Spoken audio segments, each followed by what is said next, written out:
You have so much time to live. It's your time. You possess it. It's your empire. It's your treasure within you. And it can be 60 years, it could be 20 years, whatever it is, it's yours. And you can inadvertently give it away by wasting your time, by getting involved in people's trivial fights, by working for other people that you hate. They own your time. You have to show up every day at 8 o'clock and you're miserable. They own that thing that is your only real possession. So your goal in life is to realize that that is your treasure. You don't want to give it away inadvertently to other people. Robert Greene, welcome to the show. Thanks for having me, Chris. My pleasure. Is it true that you've had more than 80 jobs in your life? Well, my girlfriend and I once counted, and we got into the 60s, right? And then it kind of became a blur. And sometimes I would recall, I think I had this job in college. And so we just kind of estimated upward. But I can at least count 60 in the 60s of actual jobs, and there probably is more. Pretty wide-ranging. Doesn't say great things about me. I was very restless as a young man, couldn't quite find my way. I hated working for other people, more or less. That was sort of the gist of it. And now I've kind of found the perfect life because I don't have a boss above me. You were, was it 36 when you got the book offer for 48 Laws? Well, I was 36 when I pitched it to the man who packaged it, Yost Elfers. Then we sold it like a year and a half later. So I was probably 37, somewhere around there, yeah. Yeah, it's inspiring for people that are thinking I should have my shit together by the time that I'm 30 and still Still don't have floundering. it together, but, yeah, it is inspiring, because the lesson that I tell people is that I never gave up, even in the worst moments where I was very depressed and really kind of doubting myself. There was a little voice inside of me that kept me pushing, going forward, knowing that I did have some kind of talent as a writer. I'm not good at anything else in life, but I had some kind of talent as a writer, and that it was worth, keeping myself, keeping a spark of hope alive and never giving up. So that was kind of my lesson. What's so interesting about power in the modern era? Well, the interesting thing is that people are so damn hypocritical. So this was the case 25 years ago when I wrote the book, but nobody wants to admit that they're interested in power. They like to package it in all these different forms. I just want to change the world. I just want to make a great movie. I just want to write a great book. Yeah, those are motivations for sure, and there's always a part of it. But come on, admit that you love the sensation of power. You love the fact that you have a degree of control over your own life, that you can more or less influence the people around you, that you don't feel helpless. But nobody wants to admit it. But everybody is after some form of power in this world. So that's kind of the modern dynamic. Things have gotten much more competitive than they were 30, 40 years ago. But nobody wants to admit that they have a competitive, ambitious nature. What's the difference, or how do you differentiate between power and status? I'm not quite sure how you mean that. Can you elaborate? Well, people use... You mean your status in life? Yeah. Status just generally as a tool that permits you access. Well, you can have the status or status. That's how you pronounce it. In life, you can have a position of power, but you yourself are not very powerful. So power is an inner quality.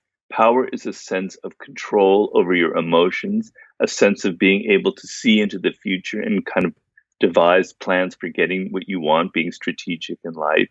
It's kind of thinking ahead. It's a certain form of rationality. We find plenty of people in positions of power, and believe me, I've worked for them. I was on the board of directors of American Apparel, and the CEO was a very charismatic man, but he was all over the place. He had no control over himself. That is not power. So you can have status without power. You can have power without status, but eventually you will get the kind of position that you want in life if you have this degree of self-awareness and self-control, at least I believe. Talking about the new book, which is Daily Laws, is there a romantic arc, a sort of a sense of coming full circle with Ryan releasing The Daily Stoic a few years ago and him being one of your apprentices not so long ago, and now you creating a book with that sort of model assisted by him in the future. Is that quite nice to think of it like that? Yes, it is. What it means is my former apprentice has now outshone me. He's now like more powerful and famous and successful than I am. And now I'm following in his footsteps. But I'm fine with that because youth rules the world. I'm happy at some point to leave the stage. He's an extremely smart, very brilliant guy. And, to feel that I am kind of imitating him is fine with me. I'm very happy with it because I love Ryan. I think it's quite charming. It's quite a nice way to do it. Okay. So what I've done is I've Yeah. stolen a bunch of my favorite laws from the book. So anyone that's Yeah. familiar with the Daily Stoic, your new one, the Daily Laws, is 1 page a day. And you can go through each day new laws and an insight and sometimes stories from history or quotes or whatever. And I've gone through and I've taken some of my favorites and we're going to go through them and we'll see how many we get through today. Okay, very good. All right. I'm ready. First one, win through your actions. And the law is demonstrate, do not explicate. And I think there's a story about Sir Christopher Wren in here. Yeah, I mean, basically, we tend to talk too much. We're very verbal, chatty creatures, particularly in the world today. And it's not a very powerful way to be. If you're in a position where you have to explain yourself, explain why you did something, explain why your work is better, explain why your idea is better, you're already in a weak position, right? Because people don't really trust words anymore, right? Because everybody talks. We're inundated with advertisements, with people who can bullshit us with all kinds of words about how great they are. It's the era of con men and con women. And so the fact that you can actually demonstrate your idea through an action by making people feel that your idea is superior, by making them feel that you're actually a person of power, that you can make them feel that what you did was the right thing to do and was justified, is much more powerful and effective than blabbing a lot of words, right? And I give in the 48 Laws of Power in that chapter, I give you dozens of strategies for how you can put that to life. But that's the general gist of it. And Christopher Wren's stories are pretty much perfect example of that, right? Yeah, he had these columns in a church, and this critic, this other guy who thought he was a great architect, and Christopher Wren was the greatest architect of his time, said, I don't think there are enough columns here to support the roof. It's going to fall down.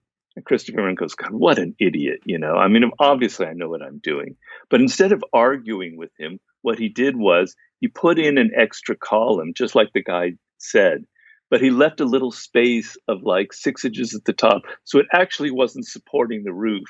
So the guy got the feeling that he won the argument, but in fact, Christopher Wren had won through the action because he never did what the guy proposed for him to do. There's a subreddit called r/malicious compliance. Are you familiar with this? No. It's phenomenal. Educate me. It is absolutely outstanding. So it's just people that have been asked to do certain things and they follow them to the absolute letter of what's been. It's completely not what the person asked for, but it's malicious compliance. It's one of my best reads. If you're ever bored and you need to go down a rabbit hole on Reddit, I highly recommend that. There's a great novel written on that very subject by Milan Kundera called The Joke, in which people in like some kind of prison camp were asked to do these different tasks, and they did them exactly to the letter. But it's a hilarious novel doing exactly what you're talking about. So I will check out the subreddit. Malicious compliance is good. Right, next one. Money and success. Daily law. Concentrate on maintaining a high sense of purpose, and the success will flow to you naturally. Yeah, well, a lot of people get caught up in sort of immediate emotional things like, am I getting enough attention on Instagram? How many followers do I have? Am I making as much money as other people? And if you get caught up in your 20s like that, you're going to end up in a kind of a dead end in life. Because really what brings success, ultimate success in life, is kind of realizing something from deep within. You have a purpose. You understand that there's something that you were born to do, something that connects you to your childhood, to your deepest inclinations, right? And so in your 20s, you're not in a hurry to make money or increase your Instagram followers to a certain number. you're in a position where you're going to learn as many skills as possible. You're going to follow that purpose, which for me was learning how to write and trying journalism and trying Hollywood, etc. And you're going to take your time and you're going to be calm but intense about that. And then eventually success will come. And when it comes, it's like you're able to then go to the next step because you're it's the purpose that guides you, not the money and not the fame. So like after I finished the 48 laws of power, I could have gotten all drunk with the success and I could have like just kind of created the 48 laws of power part 2, etc. But instead I realized no, my purpose is to continually branch off into other directions, to try new things. It's not the money that interests me. I don't mind the money. Don't get me wrong. I love the fact that I'm able to make a good living. But what really drives me is actually fulfilling this deep need within me to express what I believe is what I call my life's task. You talk about hyperintention and that sometimes holding on to things too tightly can actually cause us to be less effective at it. You say hyperintention causes hyperanxiousness. I think that's something I've been considering a lot recently, especially after the last year where everyone's been locked up, ruminating, more neurotic, fewer experiences, less adventures, less opportunity to get outside of our heads. I think that's certainly something a lot of people will have been seeing. Yeah, definitely. I mean, we all have that feeling like you're trying so hard to get something and the effort is actually kind of messing you up, right? It's kind of getting in your way. Like in a seduction setting, if you're so nervous and you just really, really want to please that woman that you want to seduce, and that's all your energy is going into, you're going to give off vibrations that are going to be kind of off putting. You're trying too hard. Your intention is too obvious. But if you kind of let go, it's more a process of letting go inside of yourself and not in realizing that by letting go, oftentimes when I'm blocked in my writing, I'm trying too hard. If I take a step back and I relax and I listen to some great music or watch some football and television, suddenly the idea comes to me because I let go of that inner tenseness that kind of envelops you. It's difficult though, right? Because if this is our life's calling, if you've done the explore period during your 20s and you're getting toward finding what you think is your true life's calling, you take it seriously, and you can quite easily kid yourself into believing that the consequences and the repercussions of your performance can be very grave. This is super important, and you start to grip more and more tightly to what it is that you're doing. It makes you tense, and your performance suffers. Yeah, I mean, definitely. But you have to learn certain strategies of letting go, and it only comes through experience. I know, for instance, when I was writing my war book maybe 14 years ago, I bought a pool table, and I thought shooting pool will be a great way of relaxing myself, right? And I'll be able to learn some strategy, and I'll become a hustler maybe in the end. And so I played every day and I got better and better and better. And then when somebody would show up to play against me, suddenly I was just terrible. I completely melted in under the pressure. Shots that I could normally make, I was bungling left, right, and center. And it was because I was taking it way too seriously. I was too invested in winning. And then when I learned to kind of let go and relax and kind of enjoy the game and not show off, I was actually performing better. I wasn't performing brilliantly, don't get me wrong. I'm not of the hustler level, but I was actually performing better. So you learn through experience. You learn through writing 7 books, through trying to hustle your way on a pool table and things don't work out, that you have to take a step back sometimes and let go. It's not easy, but you learn this through experience. Next one. Cultivate negative capability. And the law is develop the habit of suspending the need to judge everything that crosses your path. Consider and even momentarily entertain viewpoints opposite to your own, seeing how they feel. Do anything to break up your normal train of thinking and your sense that you already know the truth. Yeah, well, whenever you are facing like a project or something that you're creating or building, there's a level of anxiety involved. Like you're not quite sure of what you need to do, and you're anxious for getting the right results, etc. And this kind of tightens you up from within. And what happens with most people is before you start, this is really has to do with your creative process, which is extremely important no matter what line of work you're in. So when you start your project or a problem that you're solving, you're generally only thinking of two or three possibilities. Let's say A, B, or C. And A will be something that you've done a million times before, so you're naturally going to be thinking of doing it that.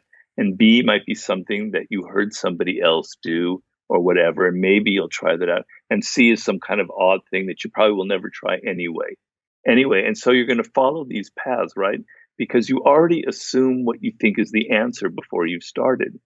And negative capability is to start with a different mindset, is to let go of that certainty, is to allow yourself to have something, to have some mystery, to tell yourself, I don't know the answer. I don't know exactly what the right path is to follow. In fact, I'm a bit flummoxed by it. And so instead of trying A, B, or C, maybe I should also think of D and E and F. Maybe I should look into what other people have done. Maybe I should look into what my enemy, the person I hate the most, has done in this situation. Maybe I should entertain ideas that I normally would never entertain. And so the ability to keep a sense of openness while also feeling a little bit anxious about the answer is the essence of negative capability. So you're not in a rush to get an answer. You're open to all kinds of different possibilities. There's a Mozart and Bach story with that as well, that Mozart didn't really tend to absorb in many other artists, but with Bach, for some reason, he did. And that actually added a big flavor to the way that he played. Well, particularly as you get older and you've had some success, you think that you know the right way. You know the right way to write a book or do a great podcast or whatever. And so you get kind of closed to other possibilities, right? So in the case of Mozart, he was like that.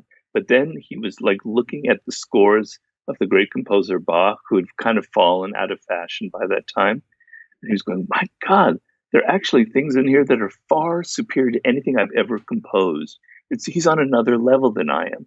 And so he was able to drop his ego, a very important part of negative capability, and say, this is actually a superior form of music, which was counterpoint.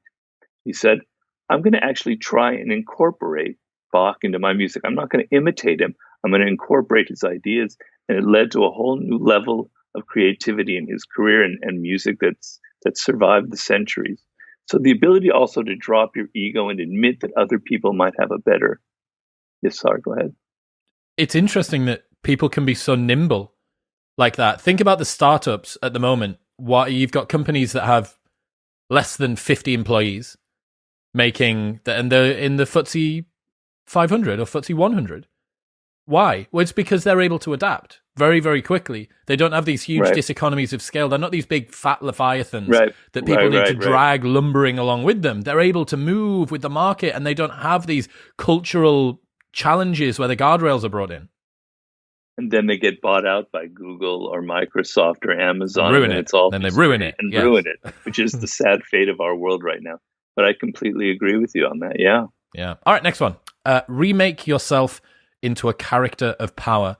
And the law is, remake yourself into a character of power. Working on yourself like clay should be one of your greatest and most pleasurable life tasks. It makes you, in essence, an artist creating yourself. And there's a story, I can't pronounce this name, Aurore Dupin du Devant? The novelist that did Indiana.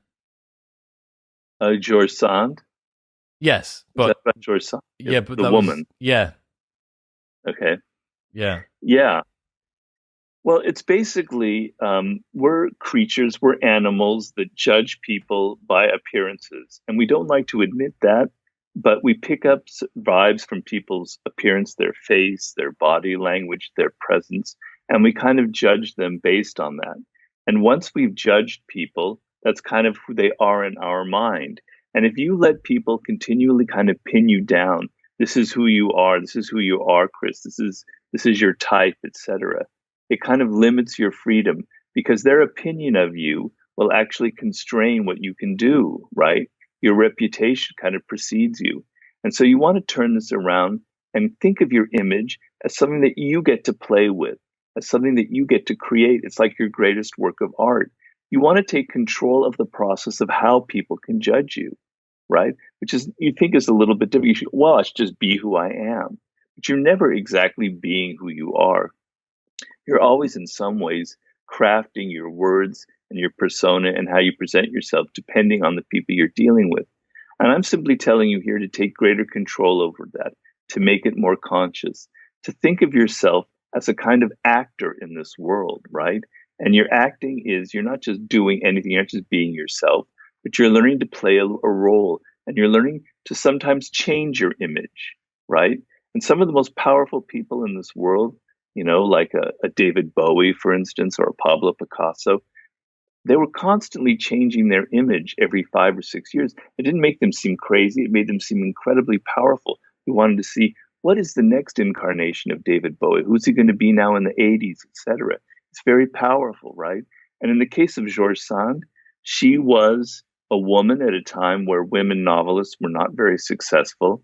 And she decided that she was going to create this image of a woman who dressed like a man, who almost had the appearance and spirit of a man. And she took a man's name, George, and that became her image. And it was incredibly successful, incredibly powerful. It added to her aura as a successful novelist. So that's sort of the essence. Are you familiar with the Theranos story and Elizabeth Holmes? Yes, I am. Very similar with her, right? In what way? She decided that she was going to try and take on masculine characteristics. She purposefully made her voice lower. I mean, she was a complete charlatan and is going to jail for a very long time. She wanted to be Steve Jobs, etc. Yeah. Yeah. I mean, of course you can. If you have nothing to back it up, if it's only image, if it's only playing a role, that's not going to get you very far. There has to be some substance behind it. A David Bowie or Georges Sand. These are very talented people who were great artists, right?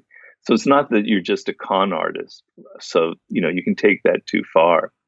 But, if only Elizabeth Holmes had a really brilliant idea that had actually foundation, all of those black turtleneck sweaters and that kind of Steve Jobsian appearance in her whenever in her, in the shows that she gave to deliver her product would have been that much more effective. So it could have been the right answer here if she had something to back it up. It's the same as Fire Festival. If that had actually worked, everyone surrounding it would have been hailed as marketing geniuses. And the same with Elizabeth Holmes. The one in the Caribbean? Which festival was that? Yeah, Fire Festival. I think it was... Fire Festival. Yeah. Pablo Picasso. Fucking Pablo Escobar. You've got Picasso. Imagine if it was on Pablo Picasso's old island. Pablo Escobar's old island and blah, blah, blah. And the only difference with both Elizabeth Holmes and Fire Festival, the only thing they got wrong was not having a product that backed it up. Everything else was perfect. And people, even if they'd had the minimum viable, they'd scraped that festival by and people had they'd farted out a half competent music event. Or with Elizabeth Holmes, if it had done 50% or 70% of what it was supposed to, they would be hailed as the second coming. Right. Look at the gap they've found in the market, because we applaud success so much. We're so happy to put it on a pedestal because this person's got the new idea, and there'll be young girls going to school and mothers will be dressing them in black turtlenecks because you want to be just like Elizabeth Holmes. You're like, it doesn't change the fact that the way that those marketing strategies have been deployed and the fundamentally predatory nature of the people that were deploying them hasn't changed. All that's changed is the fact that they had something finally to back it up. I think there's something really worrying to do with that, this sort of cult of personality that we have at the moment in the 21st century. Yeah, it could be very dangerous. As I said, when I wrote the 48 Laws of Power, people kind of scratch their heads and they say, why do you have so many stories about con artists? Well, I say we're living in the era of con artists, and that's going to be our future, where people are kind of trying to fake their way to some kind of power. The con artist isn't necessarily doing an actual con game on you, like the traditional con games and getting your money. They're trying to make you think that they're more competent than they are, that they're more powerful than they are. Politicians are largely con artists these days, So yeah, I sort of see that as kind of the future of power in some ways. Unfortunately. Next one. Do not be the court cynic. And the law is the ability to express wonder and amazement and seem like you mean it is a rare and dying talent, but one still greatly valued. Yeah, well, A lot of people in the work world think that they can just kind of be whoever they are, and if they have a kind of a sarcastic, sardonic humor, that's just natural, and people are going to love that kind of thing. And we're surrounded by people who are generally the world has become increasingly more cynical, where people doubt everything, and everything is a conspiracy theory, and everybody has an ulterior motive, etc. And sort of to kind of drop that and to actually feel the opposite, to feel that people might be sincere in what they're doing, that they might have a good reason for believing what they are, to being open to their spirit instead of being closed and cynical and skeptical about things, to having a sense, kind of a childlike aura in which you're excited by the world and you're in awe of things, and you think that people have interesting ideas and you're going to try and get inside their ideas, is an incredibly seductive tactic. It's incredibly powerful because it's so rare in this world where everybody thinks they have the right answer and everybody else is so stupid. So dropping the kind of cynicism and kind of opening yourself up to the spirit of other people is exactly what you need in the kind of modern court worlds that we live in. Superbly disarming. Yes. Yes. Very Quality you have, Chris. Oh, thank you. Yeah, I when I'm on the internet, the number of times that you watch people have a discussion and they're fighting backwards and forwards and entrenching themselves in their position, and if someone does come in and say, "Wow, that's really interesting. Can you link me to something about this so that I can learn more?" The entire argument gets neutered. There, done. Yeah. What is it? Right. It's a show of faith. It's them saying, I am here in good faith. I'm here because I genuinely want to understand your point of view. Everyone is convinced of their own points of view. Like, it's not that they have your information and are choosing to disregard it so that they can hold it. No, they have their own point of view. You have yours. If you want to understand the world from their perspective, you just need to, if you had their stuff, you would believe it as well, minus some biases and life experiences. But yeah, it's super disarming. And you're right. I think making that balancing act between, how would you say, avoiding cynicism and remaining sufficiently aloof and not sycophantic, that's a delicate balance to play. Yes, you have to have a slight level of detachment where, you kind of analyze the situation and determine that maybe their idea is a little bit bogus, but at least you're going to take that step forward to try and understand them in some way. A lot of people mistake cynicism for intelligence, for intellectual capacity. If I disbelieve everything, that must be a sign that I'm so brilliant because I'm ahead of the curve. I can think of exactly what's wrong in your idea. But that's not the case at all. The greatest scientists in this world, and I interviewed one of them for my book Mastery, V.S. Ramachandran, said that so many scientists begin now with that kind of skeptical attitude. And he wants to have the opposite attitude that he had when he was a child, that he's in wonder of all the things going on in this world, and he doesn't know the answers, and that's precisely what will lead to some great discoveries. So cynicism is not intelligence. In fact, I think it's kind of a closed mind. Just because you have a heterodox opinion doesn't mean that you're smart. Right. Yeah. Right, next one.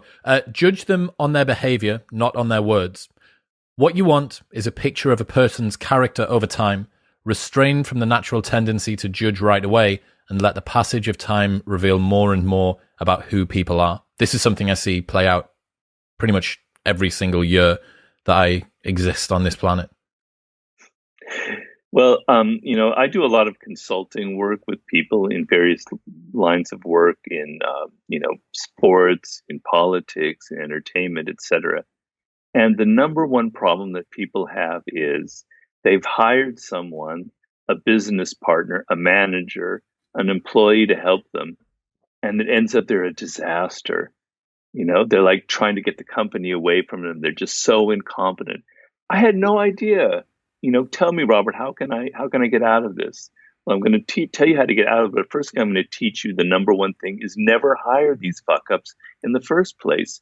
And the reason you're hiring them is because you're judging them on their appearance, on their dazzling resume, on their charming smile, on the cool clothes that they're wearing, right? And they kind of charm you and they kind of con you with their appearance. And that's sort of the animal part of our nature, where we're kind of dazzled by how things look. You need to look below the surface. Character is something that's etched so deeply in people, they almost cannot control it. It's what creates patterns of behavior in their life. That is who they are. Some people have a good character, and some people have a very bad character. And instead of good or bad, I like to say strong or weak. Strong character is people who can take criticism, right? That's the number one thing you want in somebody that you're hiring or working with, or even an intimate partner. You want to be able to criticize them on some level in a constructive way. If they can't take any criticism, it shows a weakness in character, and you're never going to be able to work with them on any level. You also want strong character people who can handle stress. So many times these people hired someone who seemed so great, and then the shit hit the fan and they kind of withered and turned into these whiny little 5-year-olds, right? Well, stress reveals who people are. And I instruct people, you can't put people in stressful situations right now, but in the interview process, you can make them sweat a little bit. You can make them a little bit nervous. You can put them in a little bit of stress to see how they react. And I show you what is the proper reaction and what isn't in those kinds of situations. You want people who can work as a team, who are not so ego driven and everything is about them, who can kind of subsume their ego and work with others. These are signs of a strong character. The opposite is weak character. Stop looking at the resume, at the smile, at the pretty clothes, at the charming words, and get under that surface and look at their character, because that is really what is going to determine, how well you can work with them. And choosing people of bad character is going to make your life hell. Believe me, I've been dealing with this for 25 years in my consulting. I have a lot of stories about that. So very important. I was talking to a Navy SEAL, and he brought up a really nice dichotomy around how people hire and fire. So that people hire based on skills. So they look at someone's resume and they have this particular qualification and this was their last job and so on and so forth. But they fire people based on their attributes. So it's not the fact that they weren't able to do the job. He uses, as a Navy SEAL example, he said, look, Chris, if you said to me, I want to be able to hit a target at 25 yards with a handgun. He's like, give me a couple of weeks. I can teach you to do it. That'll be fine. That's a skill. What I can't teach you is how to take criticism, or how to have humor, or how to have empathy, or how to be a team player, or how to be resilient, or have grit, or blah, blah, blah, blah, blah. So you hire people based on the skills, then realize that they might have the skills that you require, but their attributes and their personality and their character are completely sideways, because during any 90-minute interview, you can't stress test the character. So yeah, I would be, I think that's a really good way to try and make someone sweat purposefully to create some discomfort. Well, is a good idea. When you do that, you want to see whether they can say something like, actually, Chris, I don't know the answer to that. That's a good question. Let me think about it. Or no, the idiot, the bad, weak character response is, to get all defensive and say, well, blah, blah, blah, and blame other people, or say, trying to justify why your idea is the best. You're already revealing that kind of underlying inability to take some kind of criticism. So, yeah. Those people that struggle to sit with that discomfort, even if it's just in an interview, and do get defensive and do start to bluster, it's, that's the pebble at the top of an avalanche, I think, and something worse is going to happen down the road. Yeah, I mean, so don't look at the resume so much. Don't look at whether they went to some great business school. Try and see patterns in their past. Look at that resume for certain patterns, right? So if they were continually being fired every couple of years from some job, and they say, "Oh, I had this boss was terrible," etc. No, look at maybe that there's a pattern that's kind of recurring in their life, and it's going to recur with you in the next time it goes around. So be focused not on the skills and the glittering resume, but what on people are trying to disguise. Because if people have weaknesses in their character, they're doing everything they can to disguise it from you unconsciously. They're doing that in the interview, in the initial process, right? And then months later, it'll leak out, right? So you want to be a detective and you want to get under that facade. Use absence to increase respect. The more you are seen and heard from, the more common you appear. if you are already established in a group, temporarily withdrawing from it will make you more talked about, even more admired. You must learn when to leave, create value through scarcity. And there's this Napoleon quote where he says, "If I am often seen at the theater, people will cease to notice me." Right. I mean, it's very counterintuitive to our social media age, where we think the only way to gain power is to be immediately present continually every single day on Instagram or whatever it is with the new TikTok video, never letting 1 hour go by where people aren't clicking on you, right? So it's kind of a hyper, a mood that we're all caught up in. It's very infecting. And it's not based on real psychology. So if you're so much in people's face, if you're continually there, they're naturally going to grow tired of you. They're naturally going to think that you're kind of weak, that you're trying too hard for attention. They may not say it, but they feel a slight level of contempt from within, right? And so if you disappear for a day or several days or a week, people are going to start thinking about you, and they're going to wondering, well, maybe I didn't really know Chris. Maybe he's a little more mysterious and dimensional than I thought of. Maybe there's something going on. Maybe he's disappeared for this reason or that. And as they think about you, and as they maybe fantasize about what's going on in your mind, it's kind of creates a sort of a seductive process where your spirit is entering their head, as opposed to them being so filled with you that they want to vomit and get rid of you. You're creating an appetite where they want to like now know more. It's an incredibly powerful dynamic. And so in a dating situation, it's extremely obvious. That's the most obvious of all. So if you're continually bombarding people with texts, love bombing them, I love you, I need to see you, blah, blah, blah, blah, blah. People might initially think that's kind of cool. I don't get enough of that. But after a couple of days, it starts to get a little bit tiring, and you begin to wonder about the other person. Maybe they're desperate. Maybe it has nothing to do about me. Maybe they're just desperate, right? And so, but if they've created this pattern where they're texting you and then suddenly they don't for a day or two, you're going, wow, maybe I've done something wrong. Maybe they don't like me as much as they liked me before. And now it makes them want to try harder to please you. So learning how to absent yourself in this social media age is extremely important. And it's not easy, I know, where you're trying to always post something on Instagram. It's not just absence, it's just creating a sense of mystery. So people have the sense that they don't thoroughly know you so that they can disdain you, right? You want to keep them on their toes and occasionally do something unpredictable that will surprise them. That's sort of the art here. There's two things that I really like about this. The first is the pattern interrupt that you have that makes people realize, oh, hang on, there's something different to what I'd expected here.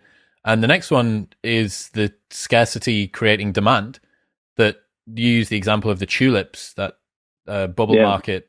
And that demand was simply created through scarcity. And think about anyone that you kind of admire. Some of them may be omnipresent, but the ones that are omnipresent have to be so talented and so likable that they're constantly delivering you something that's very, very nice. And even they will be pattern interrupting by supplying you with something that's slightly different, and it's always worded a little bit more, and they're always sort of forward thinking and creative. But the people that are aloof, they're the ones that have this sort of mystique, and they're kind of like mysterious and attractive, and you don't really know what's going on with them. Right. Very much so. I mean, we lived through that with Donald Trump here in the United States, where he was so much in your face that it was just like you couldn't avoid it. Even if you didn't want to think about him, you were thinking about him night and day. And initially it was powerful in a perverted sense.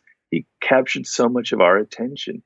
But eventually so many people got tired of it. Even his own supporters got tired of the daily tweet, etc. And it really turned against him because he didn't know how to do your pattern interruption, if that's what you call it. He didn't know how to surprise or do something different because it was his character that made him always do the same thing. And he never, ever knew how to absent himself. So, these are powerful lessons. And there are people like an Elon Musk who doesn't really absent himself very much, but he is kind of keeping us on the toes. We never quite know what he's up to next. He can do that pattern interruption that you're talking about. Appear to be an object of desire, Build a reputation that precedes you. If many have succumbed to your charms, there must be a reason. Yeah, I mean, I give people a very banal example. You're looking for a restaurant. You're with your friend, your girlfriend, or boyfriend, and you pass by a restaurant. It looks kind of nice, but there's only one couple sitting at a table in a rather vast room, and you go, hmm. Even though you don't admit it, you go, no, let's try, let's look at somewhere else. And you pass by this restaurant, it's packed with people, they're all laughing and drinking. You go, yeah, let's go in there. There must be a reason, right? So a lot of our human desires are based on what other people are desiring, right? There have been very interesting intellectuals who've written about that. The mimetic, the imitating aspect of our desire. If other people think something is cool, there must be a reason for it. I must think, maybe I should think that it's cool as well, right?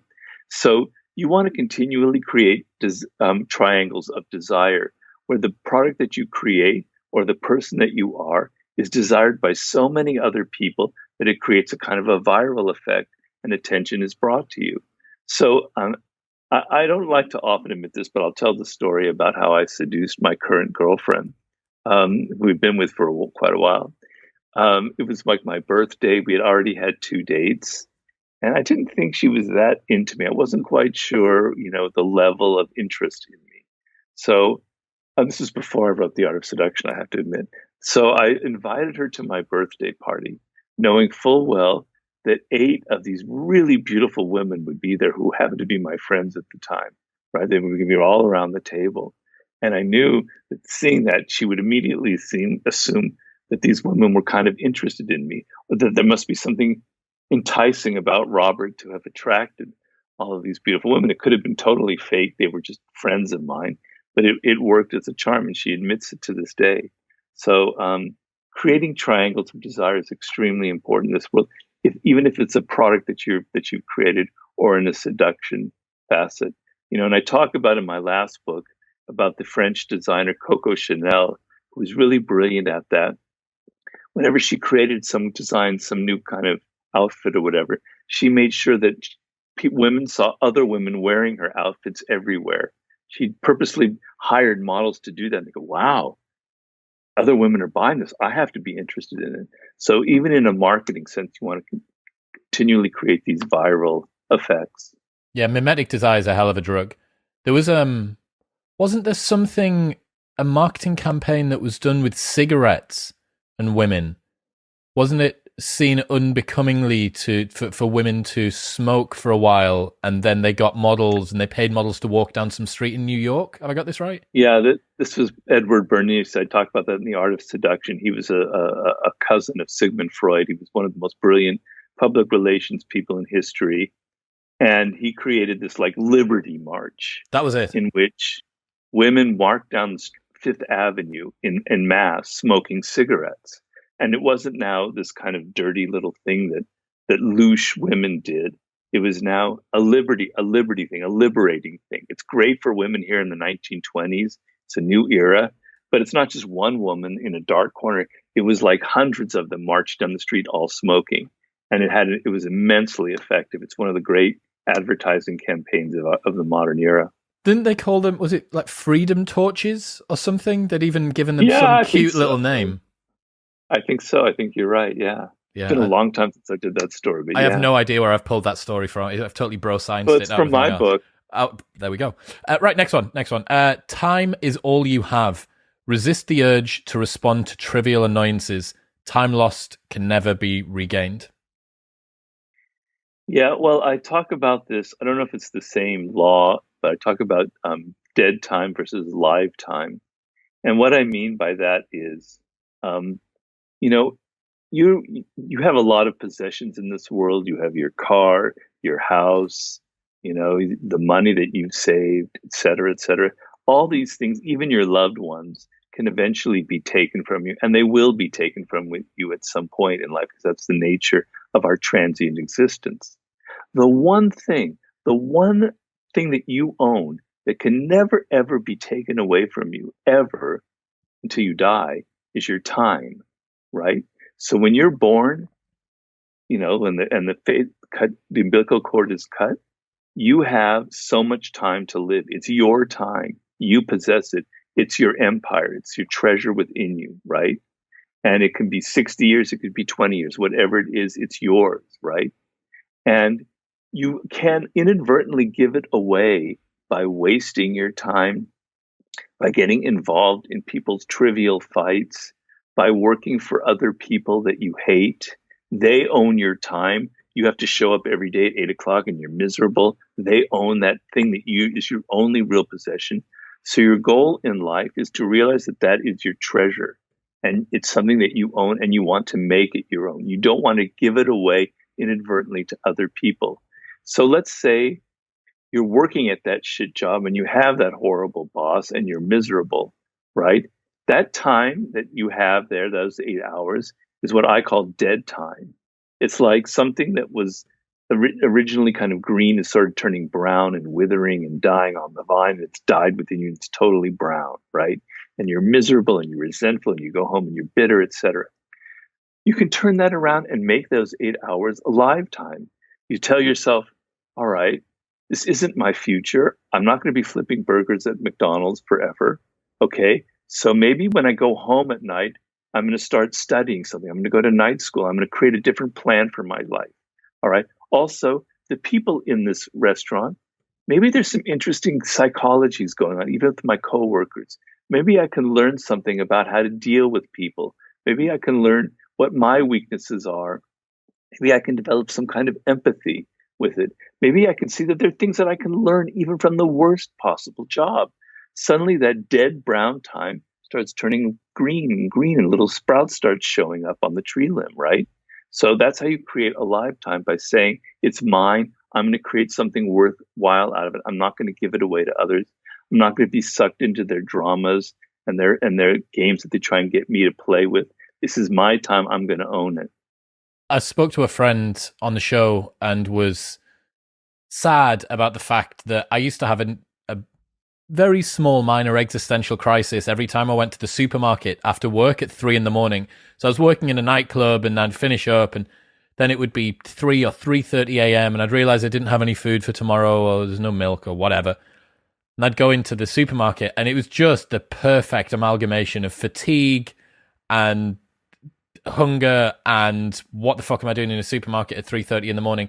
And I just used to always feel a bit sort of wistful or melancholy or whatever. And I said to him, and he's like, do this the next time that you go in. When you go in, someone that's stacking the shelves or the person that you speak to at the counter, like just genuinely care for 30 seconds about how their day is going. Like invest yourself in them and say, hey man, like how are you doing tonight? A little bit late, isn't it? Right. Like, is everything okay? And it made me realize, I was like, look, if you focus your energy outward, not inward, you are going to sort of free that and open it up a little bit. And it made a big difference. Yeah, that's very true. I agree with that 100%. Right. Next one. The madness of groups. Never relinquish your ability to doubt, reflect, and consider other options. Your rationality as an individual is your only protection against the madness that can overcome a group. Well, what often happens is if you're an individual and you're entertaining an idea, you might be a little bit skeptical and you might tell yourself, maybe that's not the best idea. Maybe after a couple hours you see from another angle and you go, maybe I shouldn't follow that path. That doesn't seem quite right.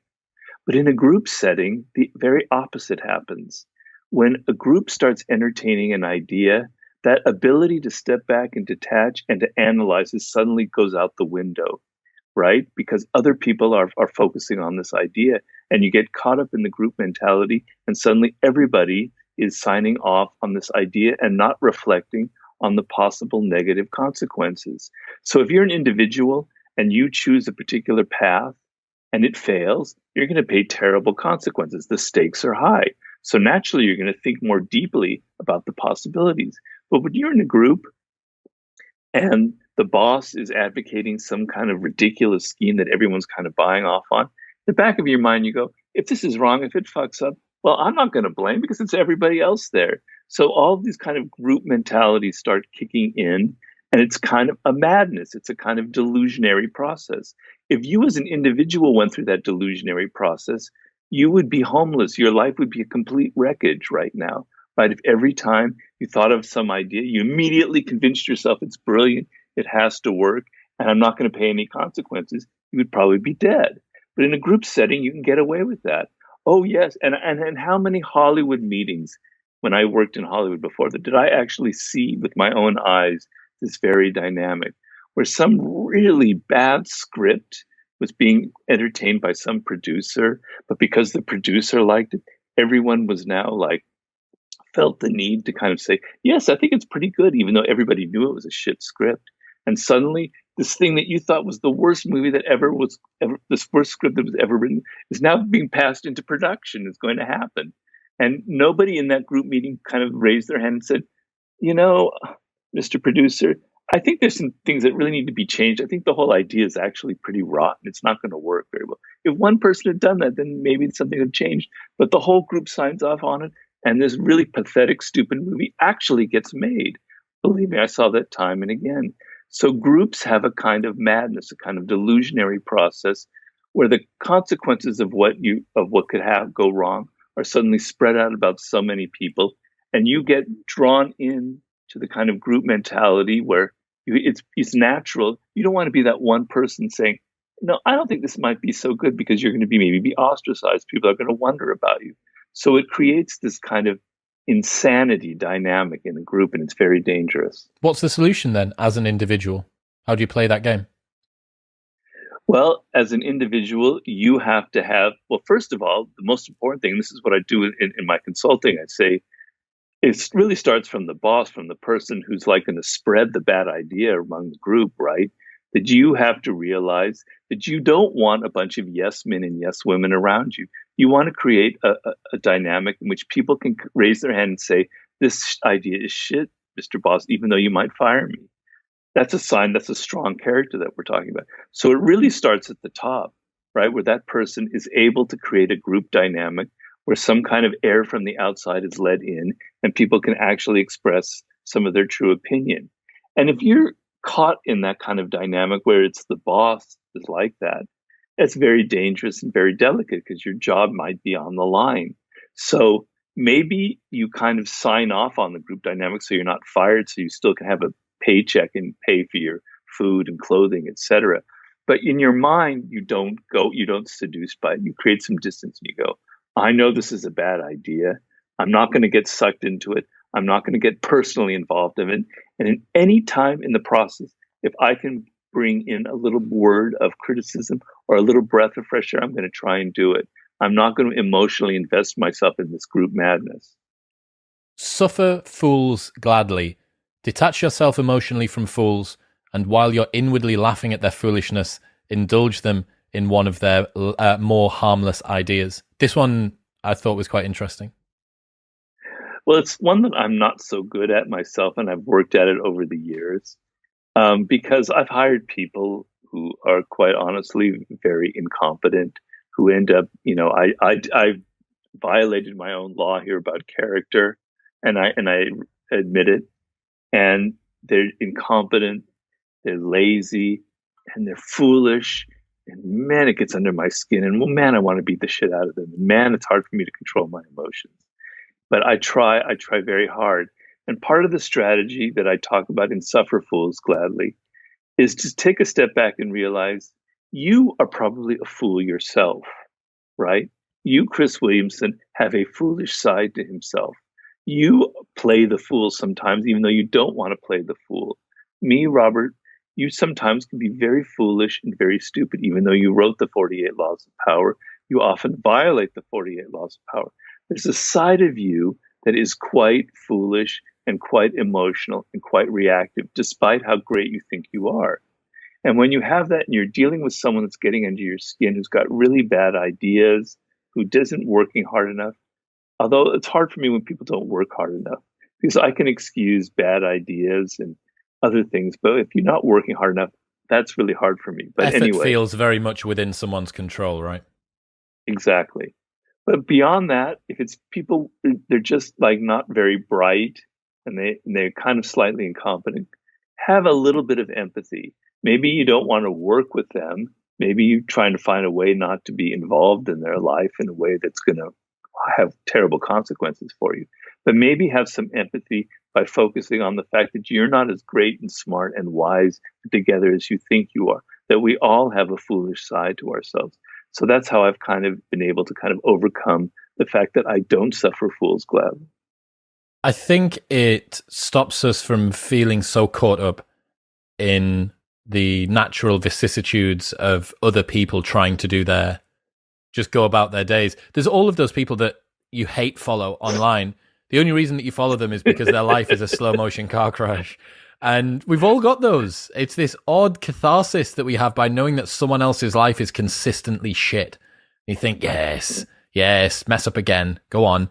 And I don't know. I feel like if we were able to detach and kind of laugh more, because it's all well and good having it with that one or two people that you follow online, but when it's someone that you're a little bit more invested in, that equanimity is completely out of the window. And you go, okay, let's try and take some of that mindfulness. Let's try and bring that over into someone else. One thing that I had in my mind, I once read a story, and I don't know if this is true, about when you wrote the 48 Laws of Power, did you purposefully make it slightly less applied or applicable to people being able to deploy them because you had concerns over how much people were going to manipulate the laws in the real world? Is there any truth to this?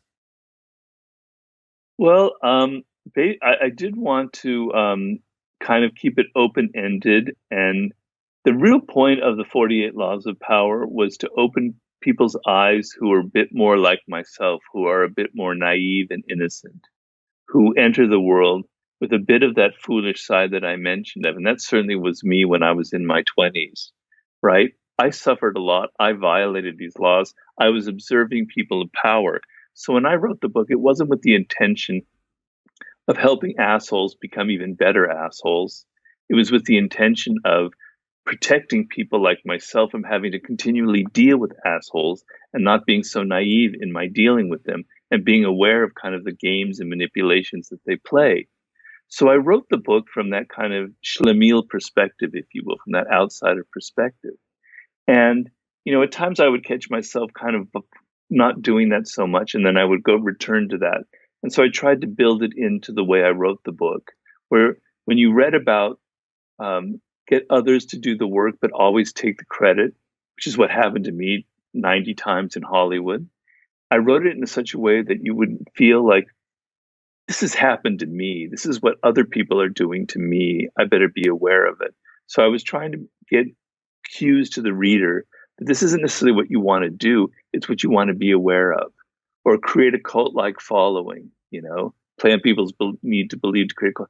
I'm not trying to literally tell you how to create a cult, although I am actually. In fact, I'm saying we live in a world of cults now. They're everywhere. They're political cults. You don't call them cults, but they are cults. And this is a key to how you can decipher what is a cult and what is not a cult. So I may have failed in some chapters, but that was my lofty goal. All right, last one. Accept your insignificance. The fact that you are aware of this insignificance and smallness is paradoxically what renders you powerful and significant. It is an understanding of reality that no other animal is capable of. Such awareness can begin to restore you to that sense of awe and connection that comes from a proper sense of scale. Well, this is a very powerful thing to me right now, because it's the book I'm currently writing and it's currently what I'm immersed in. So it has great emotional resonance with me right now. And the idea is, when you were a child and you were physically quite small, everything around you was larger, right? Your parents were larger, the house was larger, animals were large, rooms were vast. And because of that, it created a certain mentality where you were kind of slightly frightened, but also in awe of things. You were aware that you were a small, weak creature, and it made you curious. It made you, your way to kind of get a little bit of control was to understand through knowledge, to be curious, to read books, to be interested and be in kind of awe, continual awe of the world that's around you, right? Because in truth, this world is insanely awesome. And that's what I'm explaining in my new book. But how weird and perverted is it that as we get older, that kind of dynamic gets reversed, where everything that used to be so much larger now seems smaller. And it's as if like we're Gulliver and now we've grown and grown and grown and everything else is now smaller around us and we're these giants. It's our ego. Everything revolves around us, our desires, our beliefs, it just is so much superior to anything else, right? And so suddenly the universe that is vast kind of starts shrinking down. Oh yeah, I know about the sun, the moon, the stars. That's all the science bullshit. I know I've heard about the Big Bang. Yeah, yeah, yeah. I know about evolution. Yeah, yeah, okay. There's nothing to be excited about like when I was a child because I'm so much bigger now. I have understanding. It's pure bullshit. You don't have any idea. You're not any bigger. The relationship between you and the cosmos is still you're insanely small. Do you know that the Big Bang occurred maybe 13 billion years ago? Can you try to compare your 70 years, perhaps, or 80 years of existence to 13 billion? Do you know how small that is? Do you know how small it is, your little, 5 foot, 6 feet of space that you occupy compared to the vastness of the cosmos? You are incredibly small. And when you die, within several decades, people will have completely forgotten about you. They won't remember anything about Chris Williamson or Robert Greene, right? So you're as small as you were in a child. All that's changed is you think that you're much larger than you are. And so the process is to slowly shrink yourself back down to the reality and to look at the world and realize this world is actually is even more awesome than I realized as a child.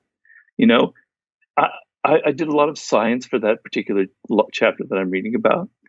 And to read about the Big Bang is one of the most earth shattering experiences. This man who wrote a book called The First 3 Minutes, a great physicist, I forget his name, he died recently.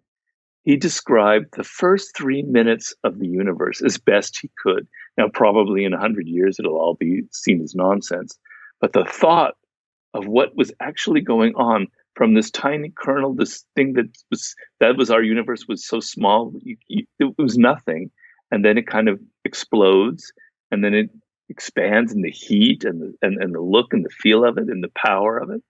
It's like, whoa, just to think about that was like put everything else in my life in perspective. And to then kind of flow from that to the evolution of the cosmos. Or to think about, I'll leave you with one last thought here, Chris, is, life on Earth sparked maybe two some billion years ago, whatever scientists decide upon. Um, and then there were all of these like little bottlenecks in which the way life evolved as it is today might have happened very, very differently. Incredibly little chance encounters. The first chance encounter might have been the first spark of life in a little pool somewhere on the planet. But then there was this thing where multicellular old organisms suddenly were created, right? And it's only happened once in the history of our cosmos because we know because there's only one line of DNA for all organisms on the planet. One organism, one piece of bacteria ate another one and created the first complex multicellular form of life. And it only happened once, and it was like a freakish occurrence. If it had never happened, it would just be a planet full of bacteria, right? I could go on and on and on. The disappearance of the dinosaurs 60 million years ago when a asteroid hit our planet and destroyed everything and killed off all the dinosaurs. And that asteroid nearly missed our planet. If it had missed, there'd still be dinosaurs all around the world and we wouldn't be here. And so, and then you go through the 70,000 generations of people prior to your being born. Think of how odd it was that your two parents met and how unlikely it was. Well, multiply that by 70,000, going back all the way to your ultimate, your first ancestors. So you being alive, you being having 2 legs, 2 arms, and a brain is so astronomically unlikely. So just think of that every day and think of how small and think of how insane it is just to be alive.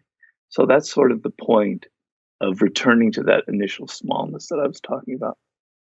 What a way to finish. Robert Greene, ladies and gentlemen. Daily Laws will be linked in the show notes below. Where should people go if they want to keep up to date with the other things you're doing? Hold on with me one second. Just bear with me because that's all right. I have a new website that I'm supposed to promote, and I and I bollocksed it every single time. And now I told this guy to write it down for me. Huh? Nice use of bollocks. I'm a big fan of that. Oh, Very anglicized. Okay. All right. I was supposed to say my website is robertgreeneofficial.com. Has links to all my books and social media. Didn't sound scripted at all. Didn't sound scripted at all, Robert. It's completely scripted. You nailed it. You nailed it. Look, I really, really think that you've done a great job with this. It's going to be an absolute smash. It's linked in the show notes below. Everyone can go and get it there. Until next time, Robert, thank you. Thank you so much for having me, Chris. I really enjoyed it. Take care. Thank you very much for tuning in. If you enjoyed that, then press here for a selection of the best clips from the podcast over the last few months. And don't forget to subscribe.